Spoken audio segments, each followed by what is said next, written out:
What's going on, everybody? So today we're going to be talking a little about spooks. I love spooks. I'm talking about my personal opinion of spooks. I'm not talking about what other people use them. I'm just really trying to talk about how I use them this year. And if you guys have any comments or want to say something about how you fish them, I'd love to hear it. Yeah. All right, so let's get into it. So first thing I want to get into about how I fish a spook is what they do. For anyone that doesn't know, a spook is a topwater plug that has a walk the dog action, which essentially just looks like this. Just walking sideways. You can control how wide that spook will walk depending on how much. Well, when I'm walking my spook, first just say this. A lot of people will keep their rod high and twitch it like this. I'm more of a fan of keeping my rod down. I tuck it under my arm, and you kind of give it these long sweeps like this. And that's going to cause, and I'm talking about my 9-foot rod here, my surf casting rod, not a smaller rod.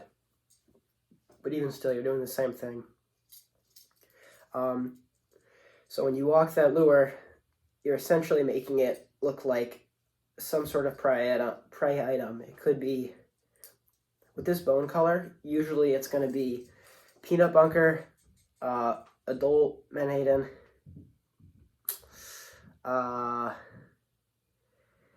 you could say mackerel, but usually bone isn't looking that much like a mackerel based on their colors. Usually going to be pogies, peanut bunker.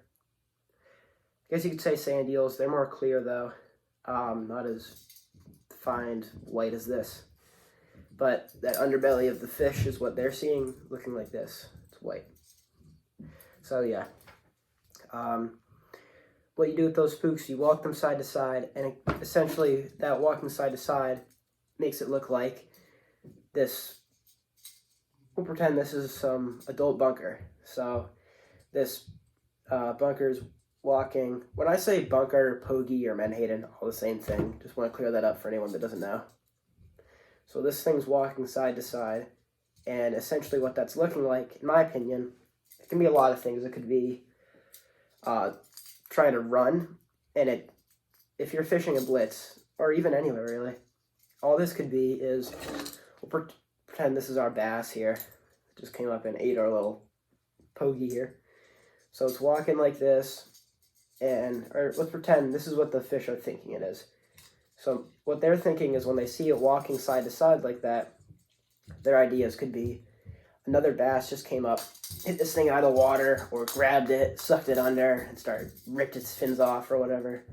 Or they just broke its back, and now it's asking to get eaten. Another thing it could be is it could be bait that just got pulled out from, this is, in my opinion, this is what my favorite reason is that it could be. So what I think it is, or what I think the bass see it as, is when usually I'm trying to fish spots on the rocks or beaches that have a lot of current. And when you fish a lot of current, you're going to have bait that's trying to get behind a rock, or, so pretend my arm is some flat-faced rock, whatever. So open oceans here, rest here is a rock. So this bait is this pogie here sitting, he's like, oh, I gotta get out of here. And he's waiting. This wave crashes over the rock and it hits him, and he's like, oh no, what do I do? And he gets thrown around in circles, and he gets out, and he's pushed back up to the top, and he's all disoriented. So now these bass have this clear shot of hitting a bait that's just lost. So when they can get to that bait, and it's not even focused on where those bass are, and it can't get back to its rock to hide, it's just an open target for these fish. And when it's walking side to side and has that rattle like that, it's like a kid in a candy shop. Or it's like the candy with that kid in the candy shop. It's just asking to get eaten, or it's asking to get looked at or touched or whatever. So yeah, that's what I believe these lures are supposed to be.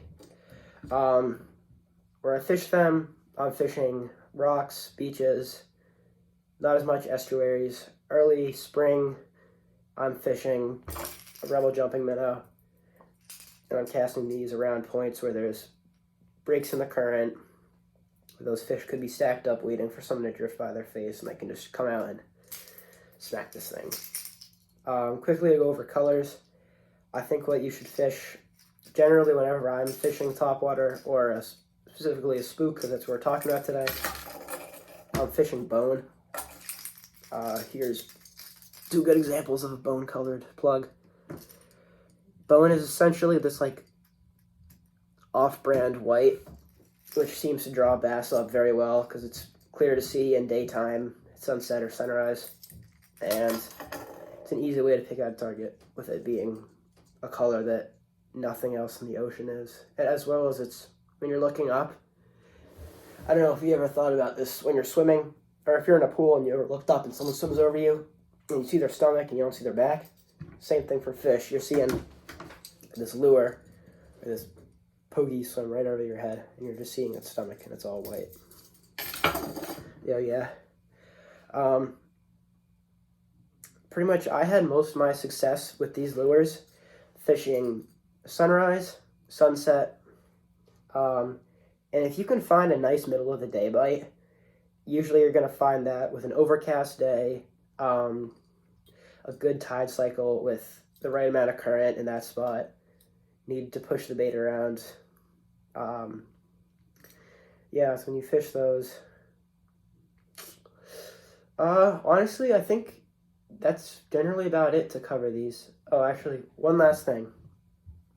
When you're fishing a spook, a lot of the time, if you're not getting these fish to hit, and you're walking it back, and you get it to your feet, and you're seeing 4 or 5 fish dart off that were just behind it, or you're seeing them swirl behind it, and they're not going for a full-on attack, another thing you can try, occasionally this can really pay off, and a lot of the times it does not.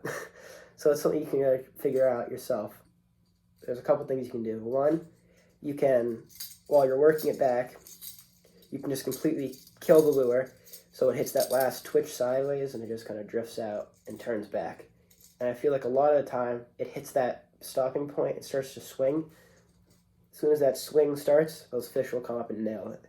And that's a really awesome thing to see because they hit these harder than anything else that you can visually see.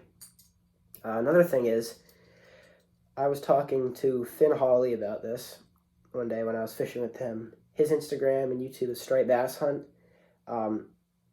So what he knows a lot of guys will do, when they're fishing these plugs, they'll actually be bringing it in, and it's instead of just, you can either kill it, keep on switching it in, speed it up. Speeding it up is another option, as well as slowing it down. I like to fish these slow anyway, so I don't generally fish them any slower, because that gives the fish time to look at it. But what he said that people will do, a lot of anglers who are better than me, they said is they'll drag this, they'll kind of just drag it in like a needlefish, so that lure will just kind of swing around in the water just like that. And he said a lot of the time you can get these big strikes from fish just doing that instead of walking it. So yeah, that's all I have to cover for our spooks here.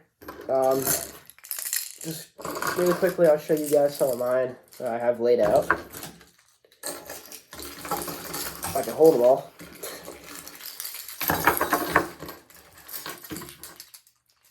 Here's a few that I picked out of my bag that I think you guys would like to see. This is a Tactical Anglers. This is an Arm Smith Yozuri. I think it's the 3DB pencil. Rebel jumping minnow. Another jumping minnow. This is a Trickster. I don't know the exact name of it, but it's made by Trickster Lures. They're a good lure.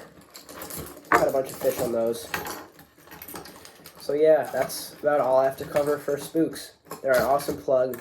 My most fished lure of 2021 because of how versatile they are and how well you can fish them in many conditions. That's about it.